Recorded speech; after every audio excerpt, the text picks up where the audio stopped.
कारक्सिदा कोई सी यांदो को कोबल लायमा ले सी अरुई बसिदा यांदो भी को भी लाइन दिमल वो kan dia lai ni khak lai wi thai basi tang sta pagi manipura koi gi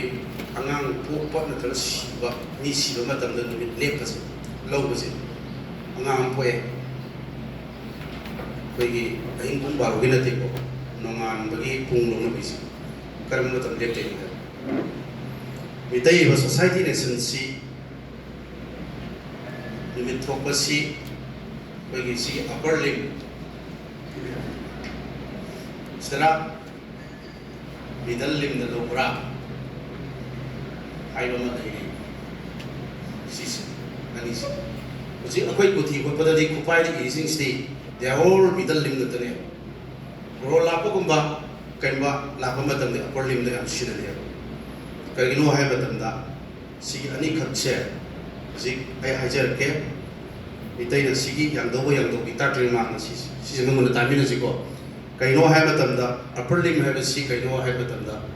numit na akoi gi bai ma to to kan was da thiba da le ma tam ni eastern horizon da di sai vertical tam sai na sat ki bas da sing na ta ga plane ma na ba phom di sing di smile power ko no u ba jaga ma le da na manga la pa do adu bu ni koi eastern horizon hai ji no bok thang ba lam ting hai ji adana si upper limb si da kamai to ko no hai kan ni thol bai matang si da ina hai je ni di mitai na tu u ba hai na chanar me ai ba pung angka masing I da bida tu re masi nongale sile ba khai ni khara thiang thara matam da ning thau pal am matung de ge ni sang sina scholar ai sing mai song mai no they all pandit hai thani ro da adu la matung de di kamai la ke hai matam da ai koi gi tanai sang se mitei gi tanai sang hai ba pung pa ba gi ni thau pa ni da le masi lingkhala matung de di nongan pung na ye re nongan pung si kamai ye re khe si khang da de nongan pung le bi ya de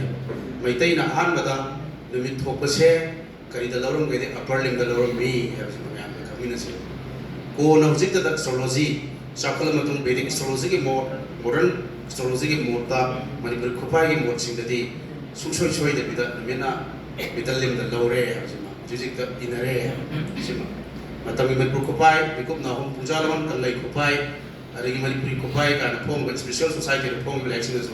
middle limb da loi no khot khre ado hani pai pu chanar badi upper limb da chanar bi ha jima ka hom si tu ba chanar ba ado uji mi gi da kari hage da Sri Govinda temple port ki da lai ba Brahma Sawana lai se moi da kari hai chat ke ha na si khangin na si moi gi jo phoi gi na te moi khang da ni maram de moi da dup rt na da lai mangalam dai gi am mangan sin ba timing ji dup amna dup na ma masi gi timing da kang si mi yai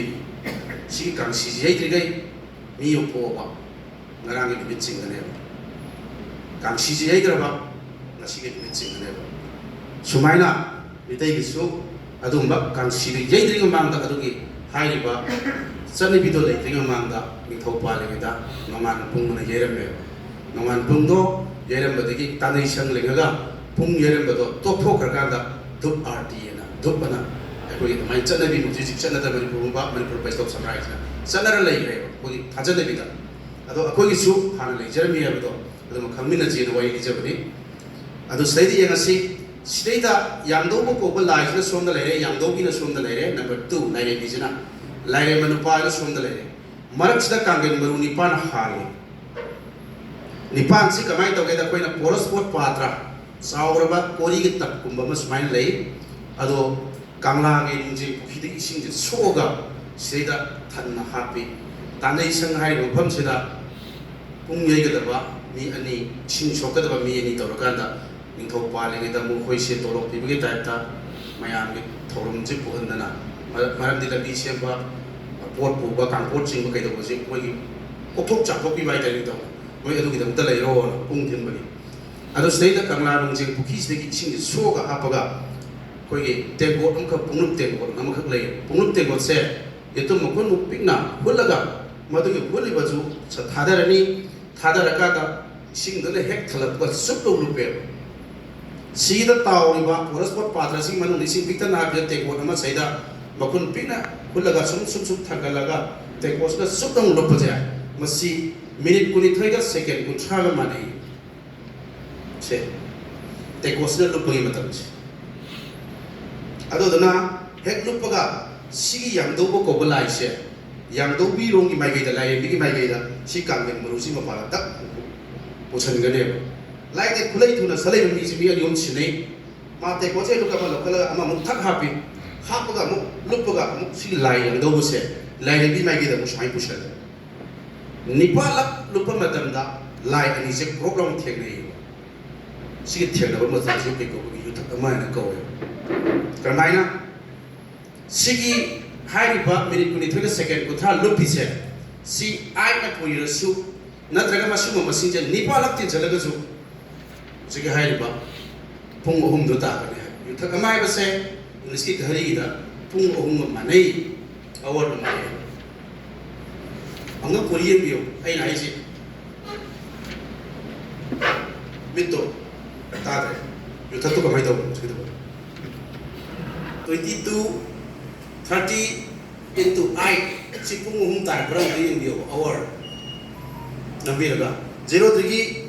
22 minutes 30 seconds nambiro into 8 haidi nipala lai ni pro thena ba matam do adu ke ko be yuthak ama gi matam se inggris ki ghari ki pung da kaya manage pung hum ba manai hai ta da bra soi le ko do de अदो जिक से उदम बुथलगे यात्रा सौरापस दा साबे मा लिहोरिसे सी वारी कोइ पुन खमिन होजी सिनिदा यारे को